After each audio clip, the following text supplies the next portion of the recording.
দর্শক, গহীন জঙ্গলে আওয়ামী লীগ তার বাড়ি লুকিয়ে রেখে ছাড় পেল না। দর্শক, এই যে একটি বিলাসবহুল বাড়ি দেখছেন, এই বাড়িটি কিছুদিন আগে বিএনপি পন্থীরা দখল করে ফেলেছে। আপনারা জানেন দর্শক, আওয়ামী লীগ এখানে লুকিয়ে তারা থাকতো এবং জানাজানি হয়ে গেছে, যার কারণে গহীন জঙ্গলে তারা লুকিয়ে রেখে পায়নি। দর্শক, আমরা একজনকে রাস্তায় আসতে দেখতেছি, তো তার সাথে কথা বলবো।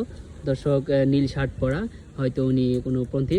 আসসালামু আলাইকুম ভাই, ভালো আছেন? ওয়ালাইকুম সালাম ভাই। ভাই, এই গহীন জঙ্গলেও এই আওয়ামী লীগের বাড়িটি লুকিয়ে রেখে কেন ছাড় পেল না? কি তাদের দোষ ছিল আপনার মতে মনে হয়? ভাই, তারা তো আপনার রাজনীতি করতো এক সময়, আমরা এলাকায় থাকি, এলাকাবাসী ভালো রাজনীতি দেখুন করতো। কি গহীন জঙ্গল, কেউই দেখা যায় না। হ্যাঁ ভালো বলেন ভাই, রাজনীতি বলেন। করতো ভাই, কিন্তু যে একটা মানে রাজনীতি ওনার মা মানে জয় সাহেব করছে, তারা যে রাজনীতি করছে ওই রাজনীতির ফল তো তাদের ভোগ করতে হবে। দীর্ঘ 15 বছর দেশ শাসন দর্শক, করছে। আমি বলতে চাচ্ছি যে এটা তো গহীন জঙ্গলে লুকানো বাড়ি, কিন্তু এটার খোঁজ কিভাবে পেলো আপনার মতে?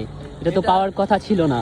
এটা তো ভাই, এটা তো বাংলাদেশের ভিতরেই আছে, ঠিক না? জঙ্গল হোক আর যাই হোক, জঙ্গল আর মঙ্গল দেখে নাই, জঙ্গল আর মঙ্গল দেখে নাই। যা পাইছে তাই দখল তাই করে ফেলছে। করছে। এই কেমন বিচার? এই কি বাংলাদেশ? এই কি স্বাধীনতার বাংলাদেশ? জি ভাই, এটাই ভাই, আর কি বলবো ভাই। ভাই, আমি এখন একটা কথা বলতে চাই, এটা কি আপনার মতে ঠিক হয়েছে দখল আমার করাটা? মতো ভাই ঠিক হয় নাই, কিন্তু আবার ঠিকও আছে ভাই। দীর্ঘ 15 বছর যে একটা দুর্ঘটনা তারা গড়াইছে, মানে দেশটারে পচায় ফেলাইছে।